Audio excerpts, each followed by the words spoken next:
Hello and welcome everybody to our webinar today, the 41st in our series, Holding Space for Self and Others. My name is Jackie Short. I'm the Director of Sydney Centre for Creative Change, and I'm delighted to be here with you today to facilitate this webinar, this free webinar. Whether you're coming in live or whether you're watching the recording later on, you're most welcome to be here. And it's really great to see so many familiar, friendly faces with cameras on, ready to get started with us today. We have a great and a rich presentation with two interesting presenters who have got backgrounds in early childhood education and who have developed some dynamic resources that we can use when we teach and support children and young people learning about emotions through the media and medium of storytelling and additional resources. And they're going to be sharing their insights and experience and even some of their resources with us today. And very excitingly, they're also offering a free gift today to somebody here, in addition to the free webinar that somebody might win. So please do stay to the end for the opportunity of winning one of those two prizes that we have available to you. Before we start officially today, I'd like to acknowledge the traditional custodians of the lands that I come to you from today, the Eora people of the Gadigal Nation, and pay our collective respects to Indigenous elders, past, present, and emerging, and acknowledge the important role that they continue to play in their connection and custodianship of land, sea, and sky around this great nation of ours. Welcome one and all. I'm going to put up some slides just to get started in just a moment. As I've said, this is our 41st in the series. And the topic today is exploring emotions through storytelling. Helen Lewis and her illustrator colleague, Asiyeh Ansari, are an author-illustrator duo with over 31 years of experience in early childhood education. I met Helen fortuitously at a market that we were both at a couple of months ago, and I was really captivated with the beautiful resources that she had, and I bought many of them to use in my therapeutic work. And she was interested in coming along and presenting today. So that's my connection with these beautiful presenters. They're both going to share their personal and professional motivations behind their business, Rainbow Hopping Bug Enterprise, which publishes books and resources to enable teachers and those of us mental health professionals to help the children that we work with explore and express their emotions. So welcome, Helen and Asiyeh, and I'm going to hand over to you right now. So hi, everybody. Thank you very much for having us today. Asiyeh and I are really thrilled to be here. I'm just going to share my screen with you all. Yeah, so thanks very much to Jackie. So Asiyeh and I are going to take you through our presentation today and the focus is on exploring emotions through storytelling. Just to give you a little bit of a background, we met Jackie, as she said, at some markets. We originally started with our resources, and our intention was to build resources that were easily accessible and scaffoldable, scaffolding the learning for other educators. And then parents and families took an interest. So we were like, let's take this to the markets and see what we see. It was really an experiment. So we were going to sell in terms of it being gifts. And then we found over time that 80% of the people that would come to talk to us were educators, were primary school teachers, and also the surprise was psychologists, speech therapists, social workers, and so we realized that mental health professionals actually had a lot of issues that the early childhood educators had as well, and those issues were principally like, how do we get resources, how do we build resources, how do we kind of keep fresh. So we started to talk to more and more mental health professionals, and then obviously Jackie, we had a conversation with her at the markets. So let's dig in, and if there are any questions, feel free to ask as we're going through. So my experience, as Jackie said, I've worked with children personally for about 14 years. I went from the corporate world, actually had a complete career change, and went to focus on early childhood education. Over the course of my career, I've worked with babies, toddlers, preschoolers, and also families. I've also really gained a perspective on how important that family connection is to have as an early childhood educator in order to garner and gather information that's absolutely relative to the child. So really dig into the interests of the child as well. I've got 3 children of my own, 10, 12, and recently turned 18. And obviously all children have different personalities, they have different interests, and they have different needs. And being an early childhood educator is really about making every experience child-centric. So how can we make it specific to a particular child? I started writing about 6 years ago. I've done thousands of hours of story telling, which I've always enjoyed, and read hundreds of books. I'm a bit of a bookworm for young children, and obviously my own personal passion is reading. And so I started to kind of write in rhyme about 6 years ago. And I've always loved making things as well. I think being an early childhood educator is being about being creative. And I met Asiyeh in our work as early childhood educators. Yeah, about 5 years ago. Good morning, everybody. It's so nice to have so many of you join. It's very exciting to present our experience with you. So I've met Helen about 5 years ago, but I've been in the early childhood profession for the last 18 years. I also have 2 children, an 18-year-old and a high school child. So it's all started when she was little. So I've always worked with and for children, illustrating and making resources. I love storybooks as well. We've always had, where we work together, we always had setups with books and resources to go with the books, accessible to children. And we've always had resources for them to be creative and express their feelings. And we make sure that it's also good quality, so it's satisfying when they use them, whether it's a pencil or a texture or a paper. And I've met Helen about 5 years ago at work, and she sent through some of her stories. And this particular one about Flora, it had a lot of emotions throughout the story in every page. So I sort of fell in love with it, and I'm like, right, okay, sure, definitely, we're doing this. And I've had experience with people sending me stories, and they want to write a story for the children or grandchildren or what might you, but none of them was like this. We started working on it about 4 years ago. Yeah, and we kind of did it as a passion project to begin with, didn't we? So for 4 years, we just wrote the story, had them actually as cards from Asiyeh's illustrations. And then we started to just build activities and scaffolding and extended the learning around that. And then after 4 years, we were like, we seem to have a book and activities. And so we just chose the activities that work really well with the children and could be used by other educators.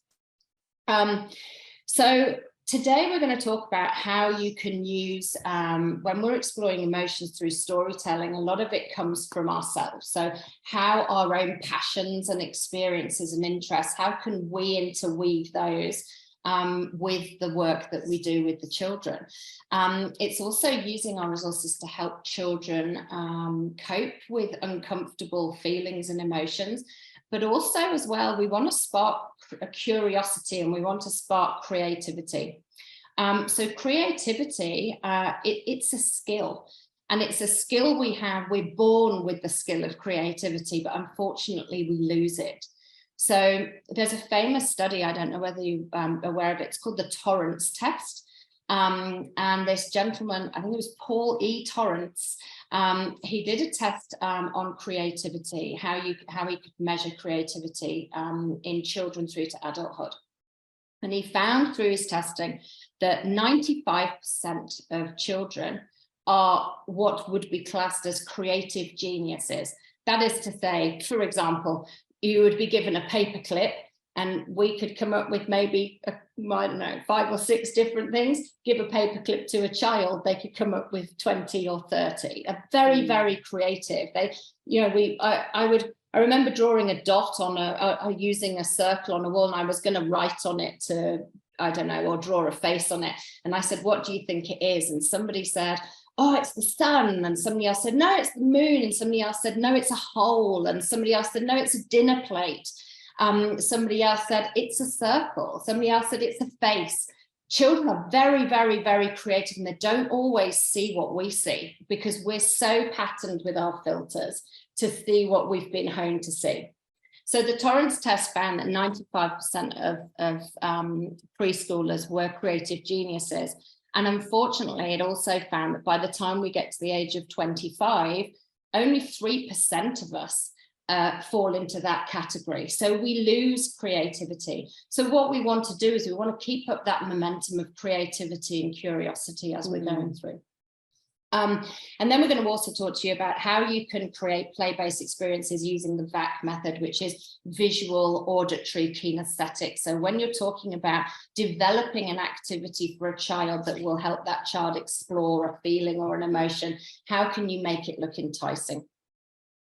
So we thought it might be useful to give you a little bit of background on early childhood education and how we would work with a child and how that may interweave and have connection with how mental health professionals might do that.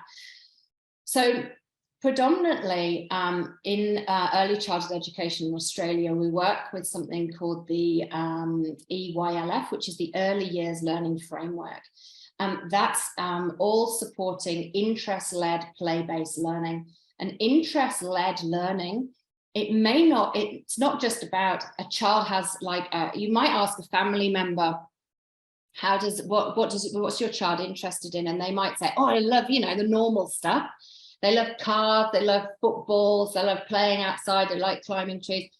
But we're also interested in, so we're interested in the topic of the activity, but as early childhood educators, we're also interested in the experiences that they're interested in. So it might be, yes, they like cars, but they might really love sensory experiences. They might like playing with water, playing with sand, playing with paint, squishing things in the hand. They might hate doing all of that stuff, and they might really like puzzles. So we would then layer up that learning. So it would be great. They like cars. Can we put it in a sandpit? Can we put it in a water trough? Or if they like puzzles and cars, let's find a puzzle with a car on it. Let's create like lots of different pictures of cards, put them on cards and create a game from it. So we're kind of layering the learning already. So interest-led just isn't about a topic. It's also about how they experience the learning as well, because that draws them in and engages them into the activity. And also it's play-based. So everything's play-based learning. It's not kind of memorized rote learning. The foundations of the early years learning framework is belonging, being, and becoming. And why is that important? When a child comes into care for the first time, we want to create a really lovely sense of belonging from the minute they come in. So how can we make an activity look visually appealing to them to draw them in? We may use sound, we may use visuals, it might be kinesthetic, it might be a sensory experience. But we create that sense of belonging because that's our foundation, because without that sense of belonging, then that child can't be who they are, and then that child can't progress to becoming different things and developing different skills. So in early childhood education, we use 5 outcomes. These were pre-2012, they would have been called social, emotional, physical, cognitive. Now we call them sense of identity, contribution to the world. There are 5 outcomes. Well-being, which is how we self-manage and all of the social skills, how we learn and how we communicate. And I think the touch point for us when we explored why we were seeing more mental health professionals come and talk to us about the things that we've been doing is because I think there's touch points, because the base of what we do is quite similar. So we experience a child expressing an interest, we explore that, and then they learn from it. And mental health professionals would approach it in a slightly different way. So it would be a child expresses an issue or a situation they're experiencing, then you explore it and then you resolve it. So the ending is a little bit different. You resolve and we kind of create a learning pathway, but the exploration and the expression is very, very similar. And so I think that's why there's a, it would be interesting to hear your thoughts on that, maybe in the breakout room session. So sharing our story. So this is my daughter, Elizabeth. When she was 3, she used to always wear her rainbow dress. She wouldn't take it off. She went through a rainbow dress phase for about a year. You can see on her hand just here, if you can see there, a rather large bug. She found it outside. She came in with it. She loved it. She adored it. She wanted to keep it. Look at the smile on the face. She said, can I keep it? And I said, you certainly can't, because that would be like, no. But you can look at it, right? You can look at it, you can observe it, but don't lose it. So she ended up losing it, obviously. And she was distraught, and she said, I've lost him and I've got a name for him and everything. And I said, well, it's all right, what's the name for him? And she looked at me as if I was the most densest person on the planet, and she looked at her dress and she went, rainbow hopping bug, as if it was really obvious. And in my mind, I was like, oh my goodness, I could see this bug with rainbows, and then I could think, oh my God, she's lost him. What if she could follow the rainbow trail? And so and I went away and jotted the story, and then I sent it to Asiyeh, and we began this collaboration.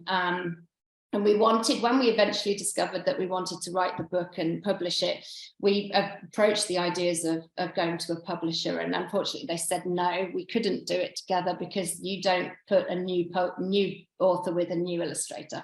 And we were like, no, we don't want to do that, because we've got shared values and interests. And it was kind of more for us, it was about how do we promote a child being the best that they can be. We want them to gain a perspective of their own emotions. And that was very important to us. So we wanted to, it was more about just writing a book for us. It was about the personal motivation as well. I mean, we spent a whole weekend in the Blue Mountains coming up with our mission statement, because we were both into accepting children for who they are. So we spent a whole weekend brainstorming on big pieces of butcher paper, and this is our missions. This is Rainbow Hopping Bug's mission statements, empowering children to be themselves. So that was a big goal for us, and we wanted to create resources to support that, support parents and other professionals to accept children for who they are and embrace that.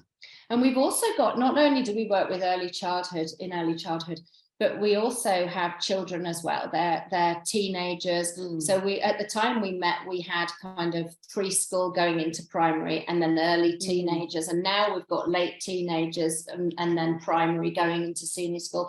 So we've kind of had children at a similar age too. And we realized when you're open to older children, your eyes suddenly become very aware of things like very serious issues like increased suicide rates, increased trauma, increased anxiety.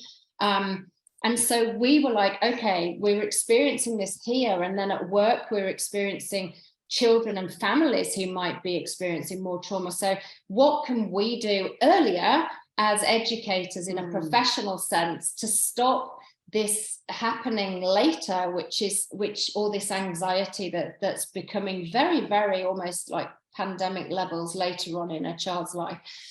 So we were very motivated to try and help at the foundation. And in our experience as educators, we would notice patterns with families. So society and parents, they tend to want to always bring a child back to a state that's comfortable for them. So for example, I'll give you 4 examples. When a child's sad, a parent will inherently try to make them happy, which is obviously, it's an obvious call, isn't it? Like, let's make them happy. But actually making, enabling a child to sit in an emotion is much more powerful. Other examples, when they're frustrated, we'll do something for them, we'll take over. When they're angry, we'll distract them. When we're happy, we'll praise them. So being happy is something, this state that you're always praised as being in. And when they're worried, we'll just tell them it's okay and move forward. And we find that parents do that an awful lot. So we wanted to start changing the narrative a bit as well, and saying we're focusing on emotions, but here's the why behind it. And how can we master those emotions? So I'm going to read Flora rainbow hopping bug to you, and then we can have a little bit of a discussion. Jackie, can you still see on the screen, or should I stop sharing the screen for a little bit? Can you see the book? Yes, but maybe if you stop sharing, we'll be able to see it bigger. Yeah. And I'll pin you as well to make you larger. Oh, okay, great. Good, is that good? Can you see? Yep, perfect. Perfect, okay. So this is our story of Flora and Rainbow Hopping Bug. We'll go through it and then we'll discuss a little bit about the illustrations and how we came to the emotional intelligence piece of Flora and Rainbow Hopping Bug. Okay. So one day I found a cricket who hopped inside my home. I loved him straight away and I took him as my own. Each time he took a leap, a rainbow filled the air, an awesome arch of colour that made me stop and stare. I found the perfect name. It fit him like a glove, a name that's pretty perfect, Rainbow Hopping Bug. My mum said, watch that bug. He might just hop away. I've got this covered, Mum. I'll watch this bug all day. Uh-oh, my bug has gone. Where can that cricket be? Rainbow Hopping Bug, please come back to me. I looked beneath the table behind the kitchen door. I flung open every cupboard and I emptied every drawer. Tears ran down my face. Where could that cricket be? Rainbow Hopping Bug, please come back to me. My mum said, have you lost him? I shrugged and turned my head. Oh, Flora, be more careful. You promised me, she said. Right, I have to find that bug. He's in this house somewhere. I searched the laundry basket, in pots and under chairs, and then I saw a flash, a clue, a new detail. My rainbow hopping bug had left a rainbow trail. I chased it down the hallway. I slid across the floor. I quickly climbed the stairs and I burst through the bedroom door. My room was filled with colour, a stunning sight to see. Rainbow hopping bug, you're here at last with me. Oh, why did he look so sad? I thought our game was fun. Did he miss his garden and being in the sun? That's when I understood. Outside he would be free. Even though I loved that bug, this wasn't fair of me.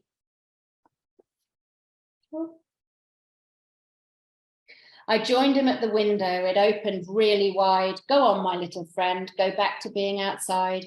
Before he hopped away, I whispered, now you're free. My rainbow hopping bug. I hope you'll visit me. My little bug does visit. I know when he's been there because I see amazing rainbows arching through the air. So we're just going to talk a little bit about our motivations for so let me just share our screen again. Share, there we go.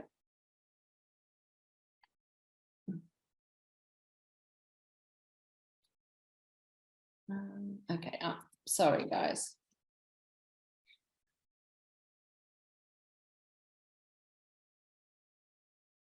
There we go.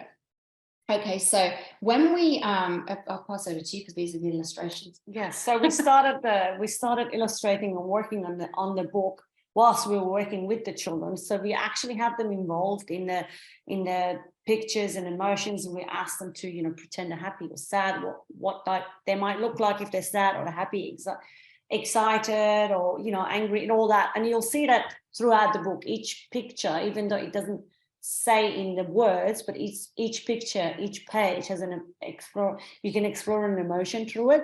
These are the photos of our own children. Of course, we did not use the children at the preschool room, but that would be my son pretending he's that, you know, I needed hand models and what might you, and that's Lizzie, Flora in the book. But it was a fascinating journey to go through with the children at work, and we provided them for weeks with mirrors and drawings so they can just express how they feel in the mirror and recognize it.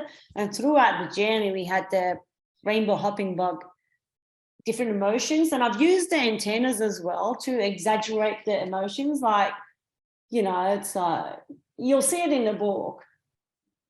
And we had this printed on the wall, and have it as an activity so they can cut it out, stick it to the paddle pop and what might you, and explore it. So as I said, it's a journey we went through with the children and using them as their role models. Yeah. So this particular page in the story, as you go through, to begin with, like that, when you read the story to the children, it's all fun, right? Because it's a game to begin with, and Flora kind of pootles along and she thinks it's a game, and Rainbow's deliberately hiding, and she goes off on the rainbow trail and tries to find them. And then in this particular page, it suddenly goes from being Flora's perspective to the insect's perspective. And it's the first time the children gain an insight into how this might feel for him. So it's kind of building empathy. And this image often shocks the children because they're just not expecting it. So they'll go, oh, he's sad. And one little girl, so we go through this and we say, why do you think he's sad? And they'll say, oh, well, because he's like, his feelers are like down and he's like hunched a bit, and you know, he's got water in his eyes and his mouth is downturned. And then we had this little girl saying, no, it's not because of any of those things. And we were like, what else is there? And she said, he's not making his rainbows anymore. He stopped having his rainbows. And the funny thing was, we were using an old version of the book, and we said to the graphic designer, oh God, we've forgotten the rainbows on this page. So they were busy putting the rainbows in. We had this discussion with the children, and this little girl who like said, and everybody was like, oh no, there aren't rainbows. And we were like, oh my God, take the rainbows back out. We don't want the rainbows anymore. So that's why this page doesn't have any rainbows. It's because we listened to like the children, and we thought it was lovely, and that was their interpretation. So it's a sad page, but it's really one of my favorites. Yeah, that picture is always sitting in the storybook group time, in a frame, so they can refer to it throughout any picture books that we read. Yeah, so we put that up on the wall, so anybody, if a child has is very kind of shy, not confident, or they might have a speech delay, or there may be some other global delays going on, but they can always point at something. This is a very quick mock-up we did just to give you an activity example. So we took an old kind of yogurt pot. It's a bit Blue Peterish now. We took an old yogurt pot, and then this is a really super simple thing. So we would get our board there, we'd get the children to cut out the emotions here, can you see? And then we just put them on paddle pops, just stick them on, and then just bung in some holes in the top, just jab in some holes, and then use that as your display. This is a leftover from Halloween. You can get them to cover the outside as well. And then they can pick this up. You give them a mirror as well, and then they can choose which emotion they want to do. And then they can hold it up and do it in the mirror. So they can put that and say they want to do that one, hold up the mirror, smile. We found that children really like giving someone else an emotion to do as well. And also these are actually really great for creating stories, like social stories or whatever, if you put different pictures on the paddle pops, and then you can create stories using this. But this has been a really fantastic aid we've used before. Okay, so, oh, hang on, where are we? There we go. Okay, so who uses our resources? It's usually, the storybook is really birthed to 8, but the whole kind of resources that we use, really the people who are buying are from about 2.5 to about 8. Who uses it? We've spoken about this as well before. So early childhood eds, primary school teachers, typically K-2, but 3 to 6 will also use them as well if they have a child who has kind of global delays, or they might be slightly delayed in reading skills, so they might need a book that's a bit younger, but generally it's K-2 primary, and then mental health professionals, so psychologists, play-based therapists, counsellors, speech therapists, and then families like to use it as well. So we're going to take you through our resources and to give you just a little bit of a perspective of how we use them and to talk about some case studies that we've done with them. So if we stop sharing here, and then we can go through here, there we go. So there. Yeah, we can, I'll look at a video a bit later. Yeah, we have a look at it. Yeah, that's fine. So do you want to do the peg dolls? So we have, you pop in if I miss anything, because so with Helen and I make these little peg dolls. Where are we? That's it. Just that. Yeah. This little rainbow hopping box together, and they have a little leaf. So this is to encourage children, for example, few things that parents actually use them for, and then we just like, oh, that's great. So if we had children who are not really that interested in reading a book or listening to stories or what might you, we encourage them to take their little peg body and read for him, or take him to school, like especially the school leavers in preschool, later in the preschool years. But if we also have a small group interactions when we're trying to read a story and there are some unsettled children, they get to hold rainbow hopping box and look after him and sit. There's Flora with the very wild hair. So she's so we've found as well, because it's tactile, so we have rainbows quite smooth, Flora's quite tactile, and the hair kind of really really helps. As Asiyeh said, when a child is a bit upset or distracted or a little bit unsettled, we'll give them the peg doll during story time to help kind of give them something to focus on whilst they're listening to the story. Thank you. Really Thanks well. for that, you too. Sorry, just reminding everyone to keep their mics on mute if we could. We had a child, we went recently to a preschool to do a presentation. There was a child who was it had extreme confidence issues at the back of the room, and we just went and sat down and just popped the peg dolls in front of her and just kind of let her be. And she just, of her own volition, just picked them up and started to, play with the hair and then pop them in her pocket. And then later we did a round circle where we were passing the bug and the Flora around the group. We were playing a game of chase. So we'd send off Rainbow first around the group, and then we'd send Flora.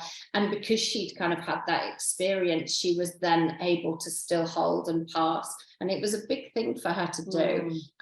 So it gave her a little bit of confidence. So those are the hopping bugs. Now then we've got the cards. We might just share the screen again for the cards actually, because so you can see the affirmation cards that we've got.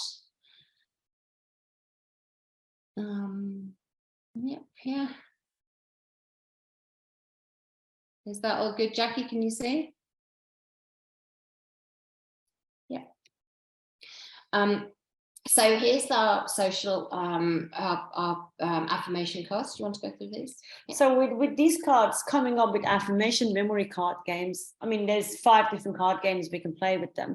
But the reason we came up with doing it this way was that we've had like an in-service for a child who had a global delay diagnosis and was on the spectrum, and the lady who used to come for a visit had games and cards for the child to choose from of what they may feel they are, like encouraging, I'm kind, I'm a good friend. So he had to just choose from those cards, and just witnessing the difference that little activity made to that child, we've decided to make it into a game and have these emotions printed out, these affirmations printed out, and play a game. And then by repeating the affirmations, they kind of start believing they might be, encouraging and playful and kind. So that slowly that came about. And interestingly enough, we had a whole list of different affirmations, and we were not quite sure which ones to put in because we only had 9 to put in. And one of the children just came up with the I'm encouraging one, which we didn't even think about it. And he thought he was encouraging because he helped his younger brother walk. And I was like, oh, great, we'll put that in. So that I'm encouraging one was the children's voice. Yeah, so we try to include the children's voice where possible. So all the affirmations really came from observing the children. Like, what was it we were observing? So we were observing problem solving. We were observing resilience. Like, I'm determined. I'm going to, you know, I'm patient, and also the curiosity piece as well. So that was part of the inclusion support plan, wasn't it, that we put together? So we have that page in our book, which we encourage families and education and the professional to photocopy it and use it any different ways they would like to as well. So yeah, so we would, so the original intention of our resources was to be educator resources. So they would use the guide here as more of a master copy, and then you would be photocopying the pages inside. And the great thing that you could do, especially with these cards inside here, is that you could get the children to cut them out themselves, and then they would play games with them. So we're trying to create a situation where we've got something here and a resource that we can use over and over and over in lots and lots of different ways, because we want it to be useful in lots of different ways. So the next one that we do is the sand mandala.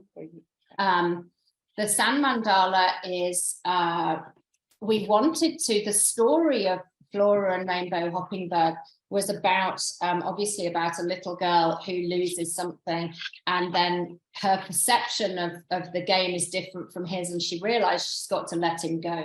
So we wanted an activity that kind of mirrored letting go. And we were like, right, we wanted to bring that theme to life. So how do we create an activity which is not non-attachment? And we happened upon sand mandalas, and it all tied in with the mindfulness piece and the emotional intelligence piece. So we were like, oh, this is great. Let's explore this a bit more. So Asiyeh created this lovely mandala picture. It's also, again, it's in that activity book. There. It's like a big piece of material. And then we use this mandala, and I believe that sand play is something that you're all very familiar with. We use this mandala, and then they just drop in the sand to the mandala like that, and then create lots of different colors, lots of different patterns. The reason why we loved it is because the original purpose, Tibetan monks create these mandalas, sand mandalas. The original purpose is that at the end it's swept away. And actually, when we showed the children the sand mandala video, it's online. If you look up sand mandalas, Tibetan monks, it will come up. It's amazing. It just goes into lots of detail about how they take 5 years to train, and just incredible. And then at the end, they wash it, they literally sweep it away. And when we showed it to children, they were kind of like ranged from age 3, didn't they, to 5. And then suddenly you would find that they would go, at the end, like, what are they doing? And I'm like, they're sweeping it away. And they're like, why? And then one child, which is a reflection of the society in which we live, people, said, oh, they didn't even take a picture of it. Yeah. And I was like, no, like, cue the tearing your hair out emoji. So for us, we don't want it to be a permanent thing. And we find that educators will never say to us, does it stick down? So when we say, can we frame it?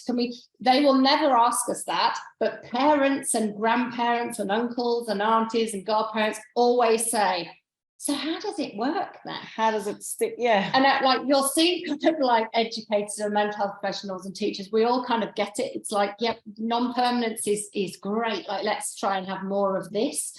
But we kind of, we encourage that the result of the non-permanence goes 2 ways. So you either maybe gather up the rainbow sand at the end, put it into a pot, keep it on your bedside table. That's kind of like, so it's a nice memory of a beautiful activity. Or a succulent garden. Oh, that's right. Or put it in a succulent garden, or take it back to the beach. Or they can write their name in glue and then they can put it on, so they have like a nice kind of memory. That usually pacifies the parents who are asking whether they can glue it down. I'm going to just add that this is my absolute favorite activity. Whether you use this sand mandala or any mandala, I feel like it's because it's non-confrontational activity, because I had experience with a child that came from a foster care and trauma, and he would not have a conversation or talk, or it was very difficult to make eye contact. But I find after having this activity out for a few days, be warned, it goes everywhere to start with, but then they start working together and collaborate, but also individually work. But this particular child, because he didn't have to look me in the eyes, started having conversation and talk about the days or talk about his needs, and it was just a beautiful moment for him to talk to me whilst he had his head down and we were just putting sand in the mandala. So this is my absolute favorite from everything we've done in the last 4 years. It's really lovely. And for us, we really love it. For obviously other educators, they too kind of see why to use it, but the parents are kind of like, isn't that going to create lots of mess? Yes, it is. That's right, because that's what we're supposed to be doing. So that's the mandala. So we love that one. Let me just go back here. Okay, so Lightbox Resource. Can you hold that? I've got kind of a whole branch for later. We're trying to, quick. So the Lightbox Resource we've done in the activity book. When we did the Flora and Rainbow Hopping Bug story, we imagined where would Flora go and what would she do after the book, right? And so because she was intrigued with following the rainbows of Flora, like where would we take her? And Asiyeh and I love bushwalking. We love being in nature, and it's obviously nature is very calming. It's a great place for children to be. And I was also interested as well, how many of you take the children outside to do sessions? I don't know whether that's something you could pop in the chat just for interest. It would just interest us to know. Before you share that, do you want to stop sharing, because I like that to be nice and big. Oh yeah, of course, yeah. Oh yeah, that might help, mightn't it? I was just about to share something and it's not. Okay, there we go. That's good. Okay, so in the mindfulness guide we've got, the picture that we chose to put Flora into a bushland picture because we really love walking. It's part of our own passions. This is how we were saying earlier about how can you bring yourself to the piece when you're working with children, and all of the activities stemmed off that. So one activity that we really, really like, because as we said, we like it to be creative and we like to spark curiosity. So do you want to share? Yes. So this is a super simple thing. This is our recent one, so that you can do this yourself quite easily as well. Yeah. But if you have, can everybody see? We'll just put it a bit closer. So it's just so simple. This is very a cardboard torch. And this is yeah, getting there. And then it highlights different parts. It's very, very simple, but really effective. You'd not believe how many children and adults will walk past going, oh, look at that. And then they'll start to play, because we want to play. And this is super easy to have. So this is just black cardboard. This is a picture on an acetate.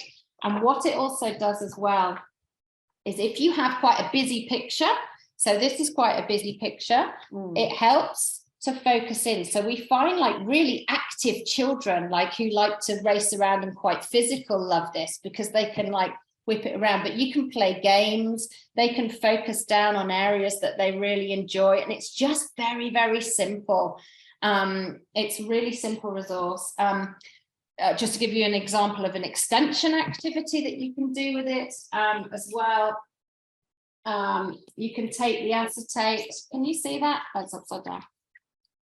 and pop it onto a light box. Use a magnifying glass so you can look at different areas as well. So you can use the lovely contrast between light and dark. You can also bring in different resources as well. Where's the branch? So we like to bring in, nature's very calming. So where possible, we like to bring in as much nature as we can. So you obviously wouldn't add the entire branch to it, but you could add leaves, you could add gum nuts, you could add sticks. We've got, as part of encouraging children to be outside, one of the things that we have is we do nature bags. These nature bags are, so these nature bags are little bags, and then the children will put in their treasures when they're going for a walk. So we had a challenge, didn't we? 100-meter walk challenge. Whether you go on the beach, whether you go in the bush, whether you walk down your own road, what can you find that are natural treasures to bring back? And what we found was that one of a really good thing to do would be when you have an area set up, maybe as the children come in, instead of bringing kind of a comforter or a toy from home, you bring something to do with nature. So every week you add to the scene. So the scene might look like this. You could have this as a piece of wall art. And then you could create lots of lovely natural resources underneath it, because they have lots of like lovely textured feel to them. And it creates a really beautiful experience. So let me just share the screen again, and then we'll go back to here, because I'm conscious that we've got time, that we're running out of time. Okay. So so nature bags. So what we tend to do with this, how we use this resource as well, is we have our material here, our material square with our image on here. We lay that down, and then we add in the treasures that the child has found. And we would use it as educators. You might use it in a different kind of way, but it might prompt some something in you, that an extension activity. We would use it to talk about the sensory experience, the sequence, the memory, the order, like which did you find first? Like, you know, what, and do you think an animal might eat that or sit on it? Or like, what do you think the sound is it crunching? Lots of different kind of external sensory things that you could bring in. So we've also had timed activities. We'll give you like a couple of minutes, see if you can kind of gather as many things as you can, bring them back, we'll put them on the picture. And yeah, so it's worked really well as a nice resource. Let's have a look. Where are we? Oh, this one, a fact, I did not know this until the other day. Rainbows occur at night. So my friend in Scotland, I don't know where she lives, like, but look at it, it's like it's still pollution, light pollution in Scotland. Anyway, so she took this picture and sent it to me and went, wow, a moonbow. I didn't even know they existed. And we like, so I thought, oh, I know, I'll share that with everybody. So I don't know whether anybody knows about moonbows, but I just thought it was absolutely beautiful. And I thought I'd share that today. Okay, so creating spirit experiences to spark curiosity. So we talked earlier about the concept of VAC, so visual, auditory, kinesthetic, bringing in, like drawing in a child into the experience. And where do we gain our inspiration from? From nature. Like we went to a preschool the other day, and I sat with the children and I said, oh, Asiyeh and I went shopping for this specifically this morning. They were like, shopping, which shop did you go to? And we said, we went to a forest. We went to Sheldon Forest. We went for an early morning walk before we came here. And within a very short space of time, we've filled a massive basket full of beautiful resources, fallen petals, fallen leaves, gum nuts, ferns, you know, a whole array of amazing things that they could feel and they can touch and we can talk about. We get our experiences from talking with families. So conversations with families, which we'll say things like, how was your weekend? And it is because we want to know how their weekend was. but it's also to gain a perspective of what does that family specifically like to do in their spare time. They might be bushwalkers, they might love going camping, they might love the cinema, they might like going to playgrounds, they might like going to, I don't know, going to movies.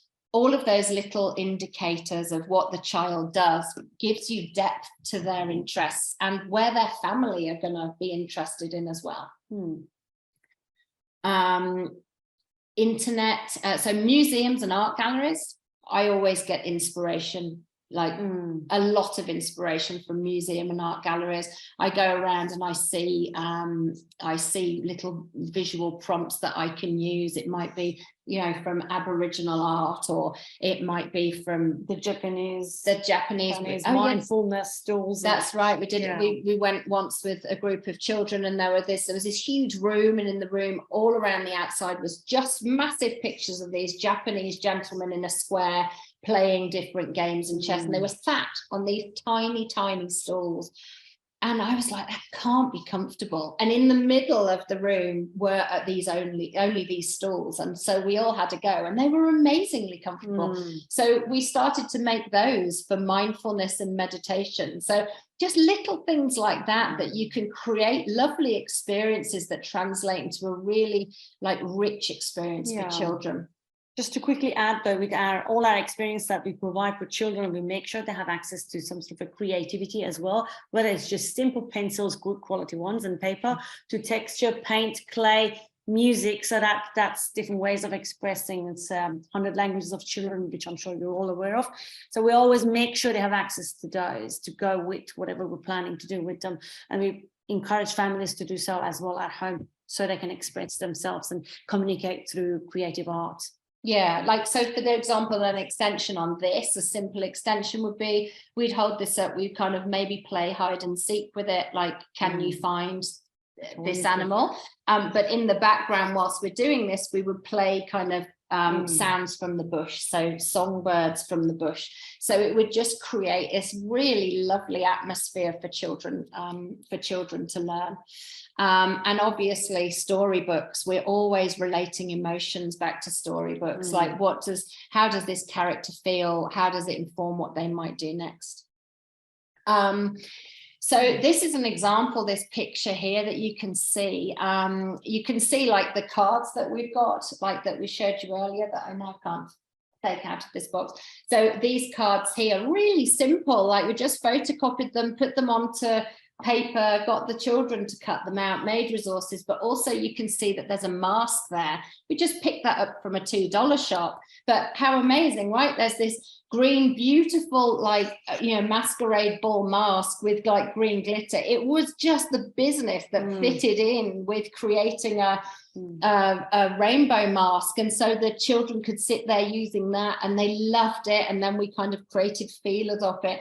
So we're looking always for inspiration as to, if you've got a starting point, then you can build on this, and then you can just have your resources there.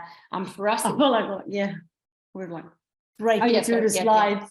So add-ons that you can do, like origami, we found is fantastic resource as well. Reading stories with a different beat, like Flora is one day I found a cricket who hopped inside my home, whereas you might have the very cranky bear is in the jingle jangle jangle on a cold and rainy day. So try to kind of introduce beats and singing and sounds, natural resources where possible, because they're amazing and they're infinite and they're free. So you can just go out your back door and gather them. And okay, so that's the end of our presentation. So for anybody who'd like to order any of our resources today, there's 10% off. Any orders received before the 30th of November, and the discount code is there. So it's just SCCC10. We've also got some free downloadable activities. Head to our blog at www.rainbowhoppingbug.com. And if you have any questions about today, you've got some, you know, Read the chats when they go in the breakup. Yeah, that's right. If you've got any questions from today that you think of later on tonight that you want to kind of throw around ideas, like, we're always really happy to hear from everybody. So yeah. Shall we finish up with a yeah, and we'll finish 4-hour video?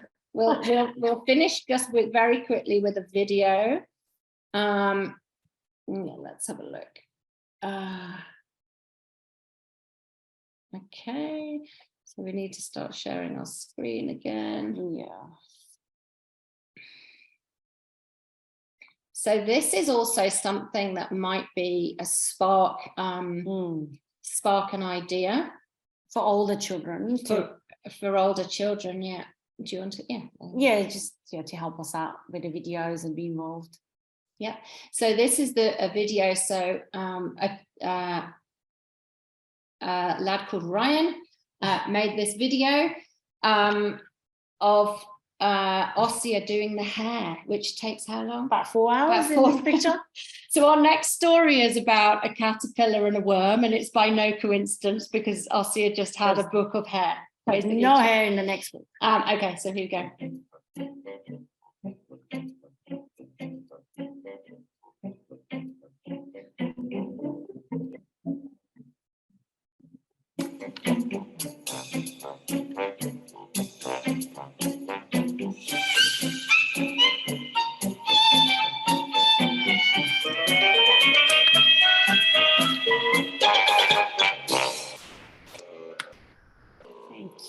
Okay, there you go. Thank you so much for having us. It's been lovely. What a wonderful presentation. I know we've got some great comments and appreciation for you both in the chat and questions about how to get and access your resources. So thank you for those. If you could actually put the discount code in the chat, that would also be really helpful. We're going to take some questions in just a moment. We're also going to have an opportunity for some breakout rooms now. So in just a couple of minutes, we're going to invite you in with a group of 2 other people. So we'll have a small group of 3 people just for about 6 or 7 minutes to reflect on what you've learned today and how you think you could apply or adapt any of these resources or activities for the children, young people that you might be working with individually and in groups. Hello and welcome back. As you're starting to come back in, it would be lovely to hear from some of you about what you discussed in your breakout room and, importantly, what some of the takeaways or take-homes are for you from this presentation today. Is there anyone here who would like to share some of what was important that they discussed in their group? Okay, in our group, we found 2 of us work in a loss and grief space, and we found that the resources, some of the comments that we made was that we enjoyed the bush theme and that it was local, and being able to use the book and then expand that out into card games and other activities was great. The idea of the torch and the light meter was very innovative. We thought that was very clever. And it was a lovely way for us to be able to really delve into that emotional space and to sit with the feelings. So yeah, we were quite happy with that. So in fact, all 3 of us in our group were working with loss and grief. So thank you. Thank you very much, Helen and Asiyeh. Thanks, Kathy, for those great reflections. We didn't deliberately design that breakout room that we would have 3 people exclusively in that space, but how fortuitous for you. That's really wonderful and great to hear that so many of those resources could be really of benefit to you all in that important work that you do. Thanks, Kathy. Anybody else want to reflect on a takeaway or something of value that you've got out of this or that you discussed in your group? Feel free to give us a wave or just unmute if you'd like to.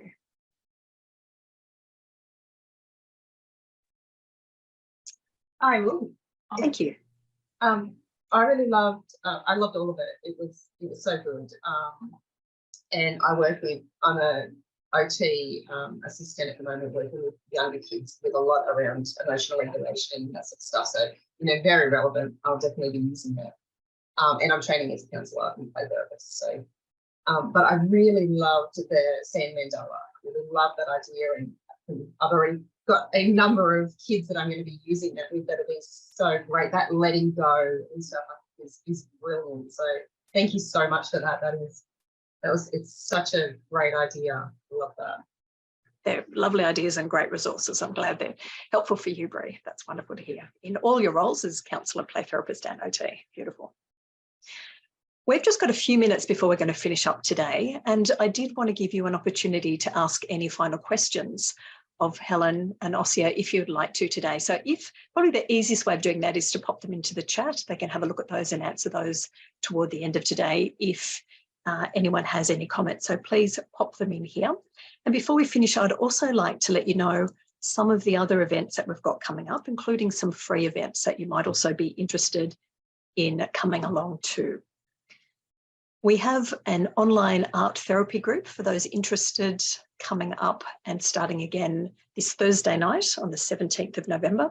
That's a 5-week group that I'll be running for 2 hours for each of those evenings, and there's no art experience at all required for that group. We have just 2 spaces left for the art therapy group. I've also got the graduate certificate in play and art therapy running again next year. It's a 200-hour online course that's available for mental health professionals. And we have the last of the free information evenings coming up in a few weeks, Tuesday the 29th. You can register for that free online and get a lot more information about what the course involves, how it is a pathway to play therapy registration in Australia, and what you might need to do to apply. So we only take 12 people for that course. It's quite small, and we do have still a few places left for March next year. We've also got some new events coming up. One of them is this integrating apps and tech-based games into child therapy with Robert Grant, who has a specialty in working with children who are neurodiverse and on the spectrum, and it'll be particularly relevant for those children if you're working with them. So that's a 3-hour training coming up in a few weeks. Another of our new online trainings is the wonderful Professor Peter Mortola, who's a Gestalt play therapist, and he'll be using the Gestalt play therapy lens in looking at how to best engage boys and young men in counselling. Our next free event in this series is our Deep Ecology and Mental Health. So for those interested in the bush and ecology and nature, this will be a really beautiful one. And the wonderful John Seed is running this from the Northern Rivers around the Byron area. And he's a great mentor of mine and someone I really respect deeply. And I think this will be a wonderful presentation too. There's only 10 places left in this. It's almost booked out. So if you're interested, jump in. Also put a quick book recommendation down the bottom as well. In my kind of travels, I came across a fantastic guy. He's called Dr. Mark Brackett. He heads up the emotional intelligence faculty, the first faculty that Yale opened, new faculty for 40 years. He's got a book called Permission to Feel. It's a really good book for parents. I would really recommend it. He's brilliant. He goes around America doing something using the ruler technique in schools, which is recognize, understand, learn. Can't remember what E is, but then R is regulate. It's all based around emotions. It's great stuff. Lovely. Thanks for that, Helen. I know we're a little bit over time. Thank you for staying with us. And could you please all join me in celebrating and thanking the amazing Rainbow Hoppingberg team who are here with us today, Helen and Asiyeh. Thank you so much. It really was. Thank you for having us. It's been a pleasure. Thank you. See you all next time. Bye now.